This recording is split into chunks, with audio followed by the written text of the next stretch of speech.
Are you one of the thousands of seniors today that's looking to downsize? Or if not, maybe you're thinking about weeding out some of that stuff you've accumulated after all of these years of living maybe in the same house.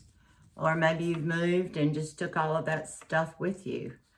So today in this video, I'm going to share with you some of my life treasures and some that I can never get rid of. And then I'm going to tell you why and share with you some tips that you can use to decide whether it goes or whether it stays. So stay tuned.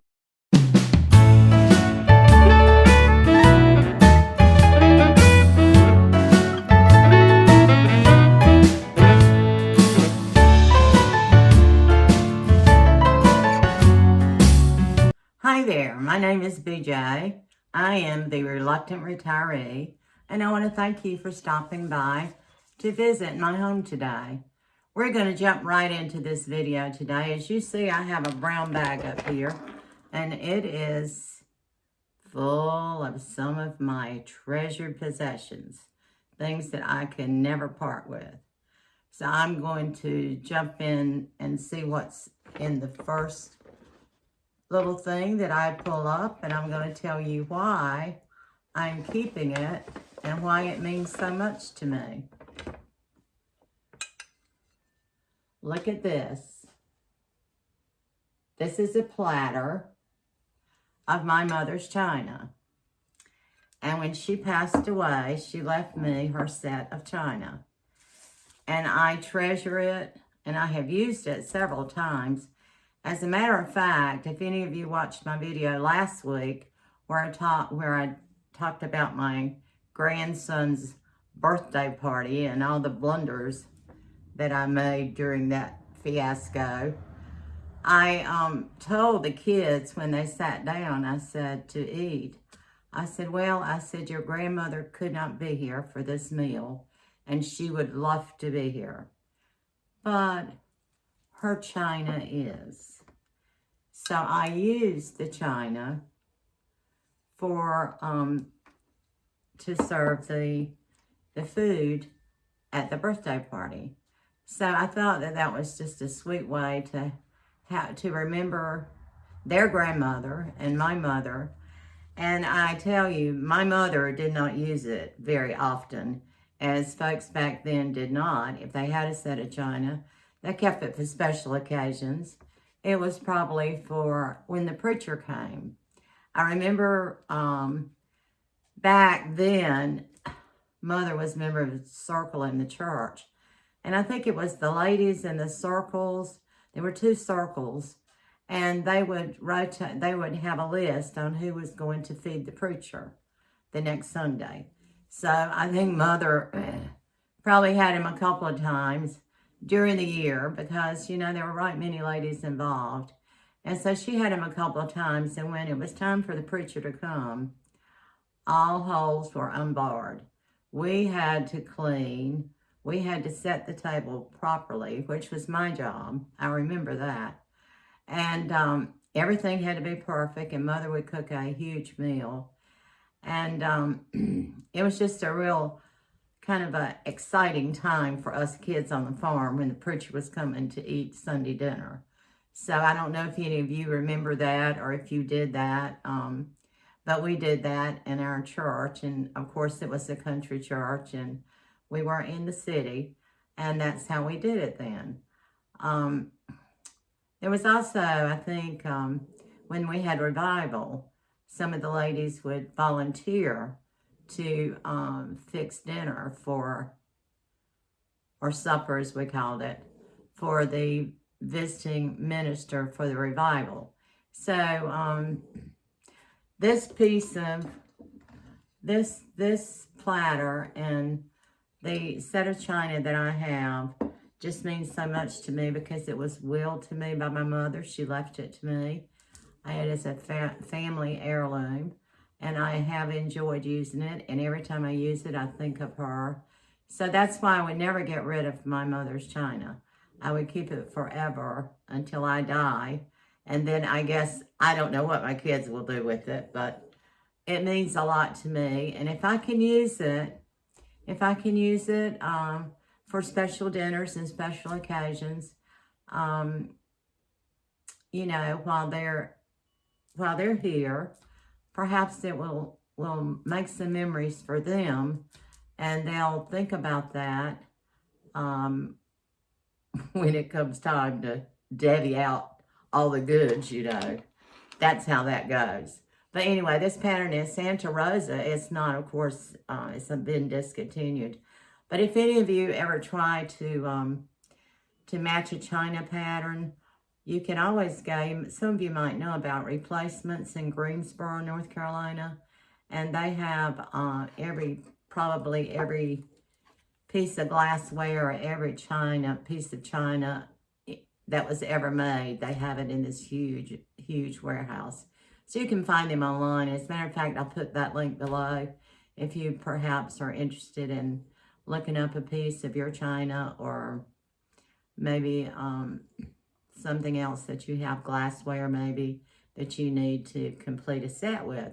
So that's just a suggestion.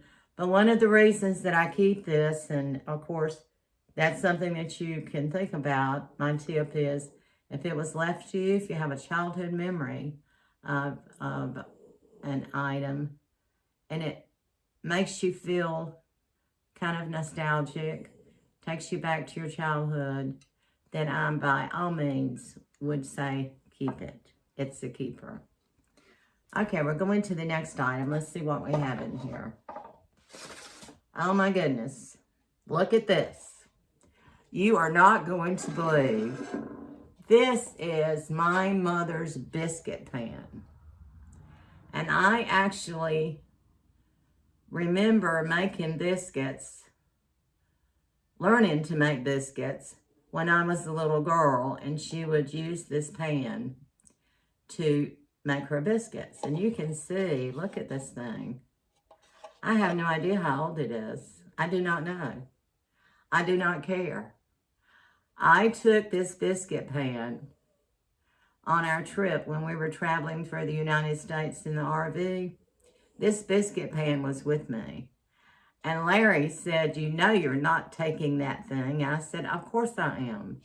I might need to make biscuits, and I cannot make biscuits without this biscuit pan. So this is a biscuit pan that I would never throw this away. I keep this, I will keep this forever. So I can't guarantee that any of my kids will learn how to make biscuits if they had the biscuit pan.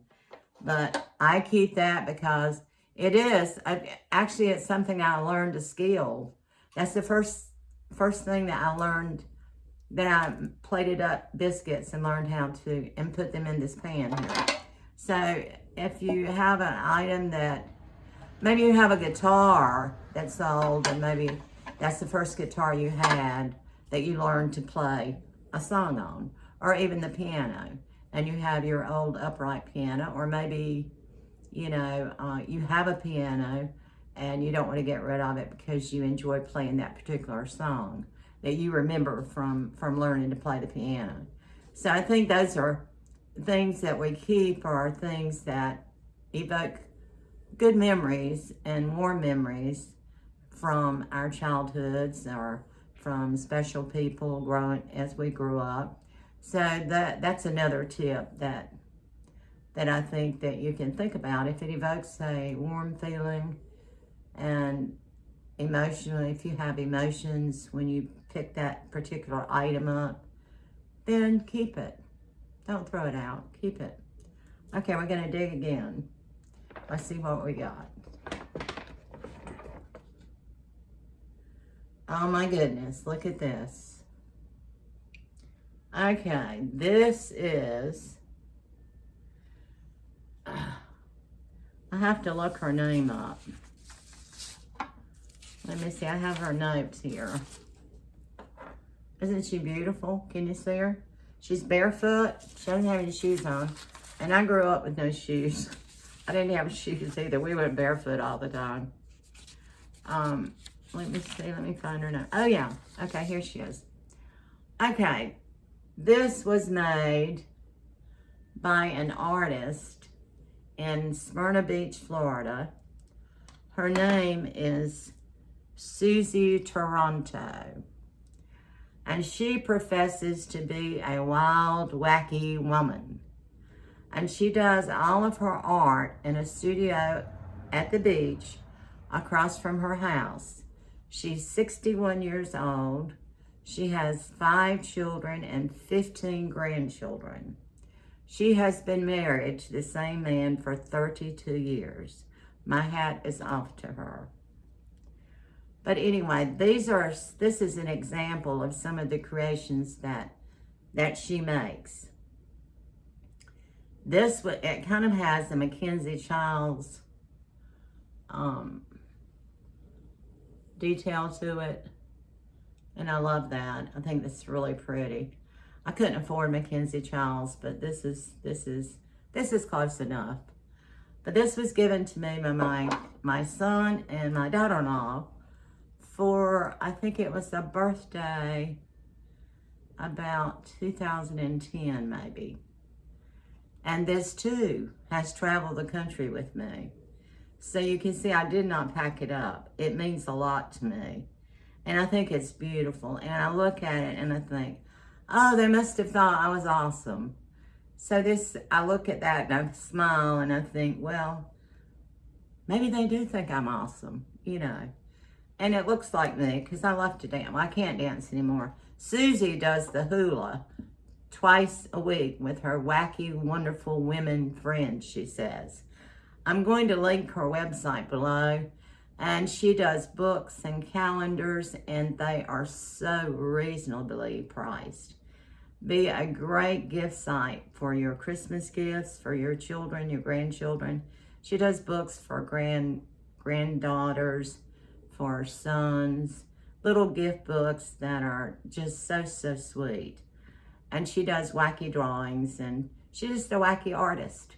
So she sounds like a person I would love to meet. But this had I don't know that you can see under here, it had a little booklet with it that she wrote about awesome women. And somehow or another, I guess I took it out and put it in, who knows where, put it somewhere, tucked it back. You know, those things how we do. We're going to tuck this back and we'll remember where we put it. Well, I tucked it back and forgot where I put it. But anyway, she does do that on some of her bigger pieces, I think. So it was just enlightening to read that. And so I couldn't get rid of this because, first of all, it's beautiful. Second of all, it makes me smile when I look at it. And third, it was a gift for my son and my daughter-in-law. And so I have to keep it. I can never get rid of it. So that's something to think about when you're thinking about, does it stay or does it go? So we'll see what else is down here. Now, before I pull anything else out, make sure you stay till the end of the video because I have got a brand new acquisition to my treasures that a gentleman made for me a few weeks ago. And I'm going to share it with you and I'm going to explain to you why he did that. And it just touched my heart and it's really kind of eerie. So make sure you stay till the end of the video because I want you to see this piece of work that he did. Okay, we'll get back to the bag. Let's see what else we have.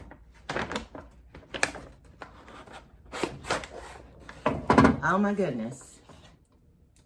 Look at this. You know what this is? You see that? A camera, you're right. This belongs to my grandmother.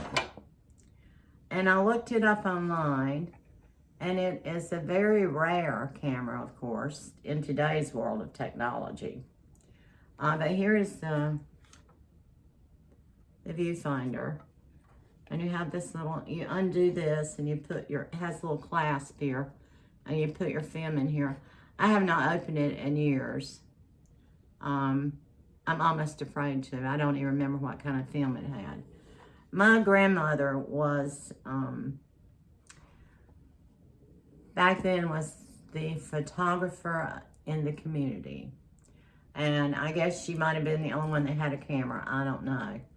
But I have letters that she wrote or that were written to her about, we want you to come and take a picture Sunday afternoon. You know, people visited back then on Sundays. That was the big visiting day. And they'd go to church and they'd be all dressed up and they'd go out in their Sunday best and they'd visit friends and relatives. And there was always the photo op. So they always took a picture, or most of the time they did. I have found so many pictures of so many of my ancestors that I don't even know their names.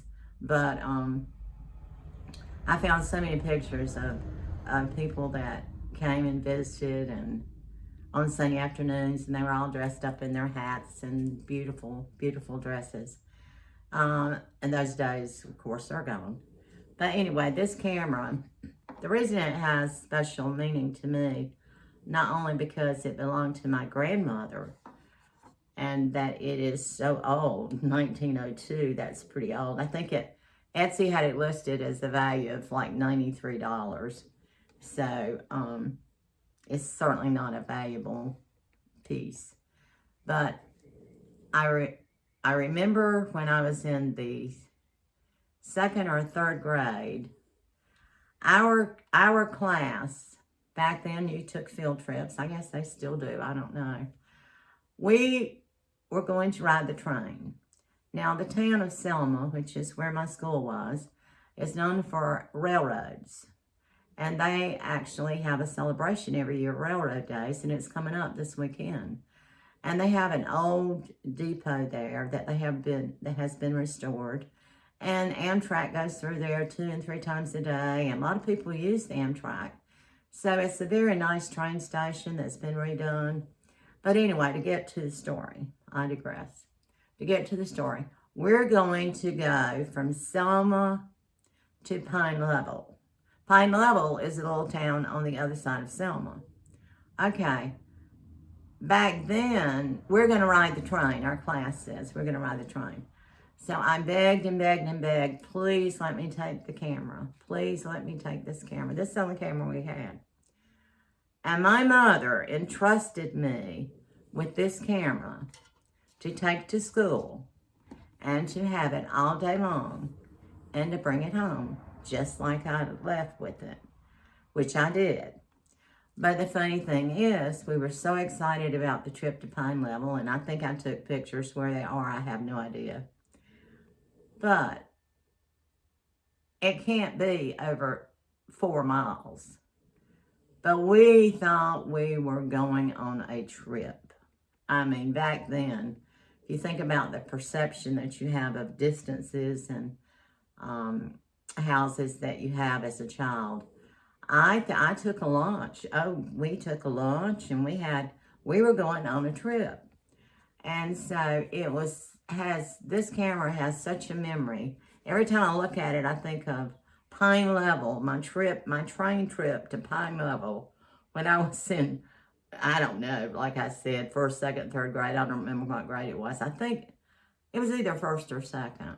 Anyway, when I look at this, I think of that trip and how excited we were that we were going to ride the train. And it just, of course, it went slow. So, you know, we left the depot and went to Pine Level. Now, I think we came back too. So it was probably a full day by the time we all got to the train station, and we got loaded up on the train and then got back to school. So that was our field trip. So that's why we never get rid of this camera, 1902, worth $93. It's just a treasure. It's just a treasure. And I did pack this up. Now, this one did not make the trip around the country. So I did pack that up. So let's see what the next item is going to be. Oh my goodness, look at this. This is one of the many recipe boxes that belonged to my mother. And she had recipes everywhere. And I have so many recipe books that she had. And of course my sister does as well. But if you look inside, this is just like she left it.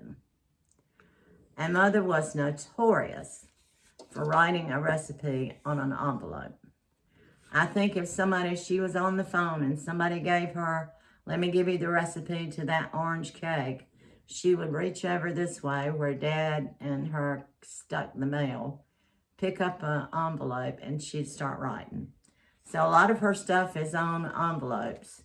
A lot of her stuff is on the back page of something else, and maybe a little fertilizer notebook that she might have had. And some of it is actually cut out of magazines, or she had cut them out of magazines, and still in great shape. I've been through this a couple of times, and we might cook something out of this box here one day. I bet there's some interesting stuff in here. So this I treasure. I keep with me in my kitchen with the rest of my recipe books, and just knowing that she wrote them out by hand, and she didn't have a computer, and it was all written by hand. And some of those envelopes, by the way, had 2-cent stamps on them. Can you believe that? But anyway, I digress again. Okay, we've got that. Now, let's see. We got one more item down here. Look at that. What is that? Well, it looks like a rock, doesn't it? It's like a rock. Well, it is, but look what it says on the other side, and it's going to be backwards for you guys. It says love. Okay, this was a rock that my youngest son painted in the 1st grade. Now, I don't think he was not a very good writer. His handwriting was not very good. Most boys, you know, are kind of sloppy with their writing. But this is kind of very straight lettering. So I have a feeling that the teacher might have stepped in and helped the kids write on their rocks that they were painting. But isn't that a great craft? What a great keepsake. What a great keepsake. And I have kept this. It's a nice paperweight. I have kept this for years. And yes, it did go around the country with me too. So it made the cut to get into the motorhome and to go around the country with Larry and myself as we traveled and visited places that we had always dreamed of going. So if you have something that your kids made, you wouldn't want to get rid of that, I'm sure. So if you still have some of those things, or maybe 1 or 2 little pieces of artwork that they did, put them in a frame and put them on the wall. So you have that memory that you can look at and remember those days, those hectic days of raising kids and raising a family. So they're all of these things are part of who we are. These things are part of who I am. Things that you have, memorabilia that you have in your home are part of who you are as a person. And the reason that I like to keep these things, they ground me. They make me feel part of something larger, my family or friends. So that's why I keep them. Now, I have a daughter-in-law that would throw everything out. She's just like, oh, don't keep that. No, that's in the way. My son is like me. My oldest son keeps everything. So he took after his mother, you know. So I'm going to put these back in the bag. We're going to pack these treasures back up. And I'd love for you to write. Let me know what kind of treasures you have, what kind of keepsakes you have. Things that you would never get rid of. Or did you get rid of something maybe that you're saying, why did I do that? I wish I had it back. I have to tell you that it's really hard for me to weed things out. So it was a difficult choice for me back when I sold all of my possessions.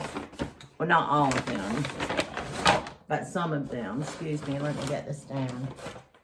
Some of them, and decided that we were going to travel and we were going to do some work camping and volunteering along the way, which is what we did. So it took me a while to get used to that. And I have to admit that sometimes I did wake up and say, did I sell so-and-so? What did I do with that? Okay, I would have a drum roll right now if I could, because I promised you to show you this particular piece of artwork. I'm going to turn you down. Oh yeah, let me get it back this way so you can see it better maybe. Okay. This is a replica of a tobacco barn that is here on the farm. It was actually this color. This was made by a gentleman who works with my son. And a few weeks ago, you might have seen the video I did on the wine-infused cake. Well, I made him one, and my son took it to him at work one day. Well, he said that was the best cake he'd ever had in his life. And wanted to know, did I make those and sell them? And I thought, no, but I'll make you another one. But anyway, this is what he made for me. And I thought, this is so meticulous, such meticulous woodworking here. I can't show you a lot of the detail. He has, right here, he has a little stack of logs here. And I'll try to explain it to you as we go through. We raised tobacco here on our farm years and years ago.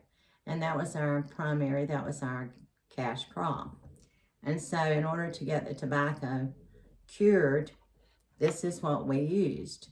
And we had stringers that would string it on a stick, and they would hang it in the tobacco barn when we finished the field that we were working on, and we finished the day's work. And some people handed and some people would string it. And he has a little stringing horse down here. I know you can't see it real well. And he has a stick on there. And he has some simulated tobacco leaves. He has a little basket here where he has some leaves in that people would, the handers would make a bundle of the leaves and hand it to the stringer, and she would string it on a stick, and they would hang it in the racks, and then from there, at the end of the day, everybody would take a stick of tobacco, take it to the barn, and you had hangers all the way, what we call hangers. The guys, the croppers in the field would come, and they would climb up on the tiers inside the tobacco barn, and that is where they would hang it. And then Dad or Granddad would cure it. They had a furnace, and they would cure the tobacco. So that was, in a nutshell, kind of how it was. As best I can explain it to you. So it has a tin roof, and you can see it's kind of rusty there, as it would be, as it is. It's falling down now. So you come to the back. I don't know if you can see that. He has a little outhouse here. And of course, this is another door here. He has a little outhouse here. And it's such meticulous handwork. I was so excited when my son brought it in. I thought, my goodness, I can't believe somebody made this for me. And especially, it was right out of my childhood. It was like he came out here and made a picture of this tobacco barn when it was standing completely standing, and went back and made this. I don't know how he knew that it was green on the outside, that it had a tin roof. I don't know how he knew that, but it was a gift that I was supposed to have. So this is why I would never get rid of this. He took a lot of time to make this for me, and I treasure it. I treasure it. So I'll turn it back around so you can see. Isn't that beautiful? So, you know, I hope some of these tips have helped you. It's hard to decide what to give away and what to keep. And sometimes, you know, I throw things out. I'm going, why did I do that? I should have kept that. Now I need it. Every time I would throw something out, 9 times out of 10, it would come back and I need that. What did I do with that? Oh, I threw that away. Or I took that to the Salvation Army. Or I took that to the thrift store or whatever. So there are some perils of throwing things out. But I think if you use the guide, some of the questions that I used today to share with you why I have kept these pieces, treasures my treasures that mean so much to me, are the reasons why, you know. And like I told you, they keep me grounded and make me feel part of something bigger. So I think we all need that in this world today. I do want to say this to you. I know it seems kind of bad that I'm talking about sharing these things with you and keeping these when we have so many people in North Carolina, up in the western part of the state, that have lost everything. And I ask you if you have a chance to maybe send a donation, check in your community. A lot of the fire departments, sheriff's departments, a lot of businesses are getting trucks ready. And so look around your community, explore, go online and see if you can find a drop site, people that are collecting.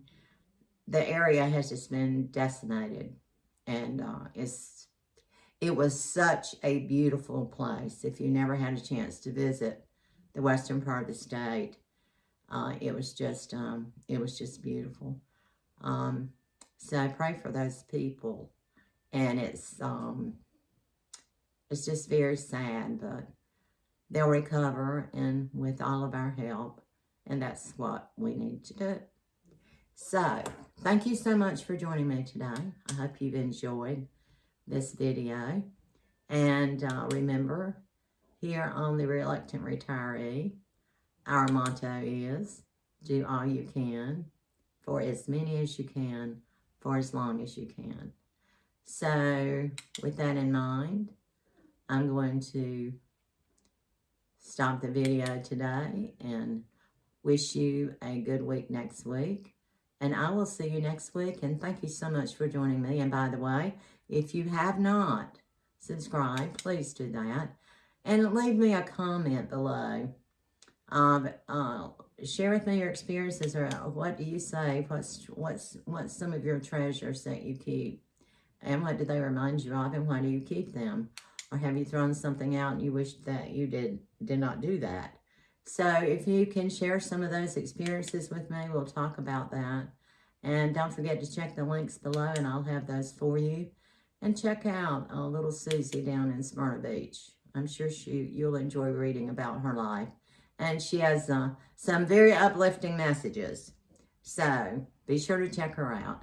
And I will see you guys next week. I hope you have a good week. And we'll see you later.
Right back.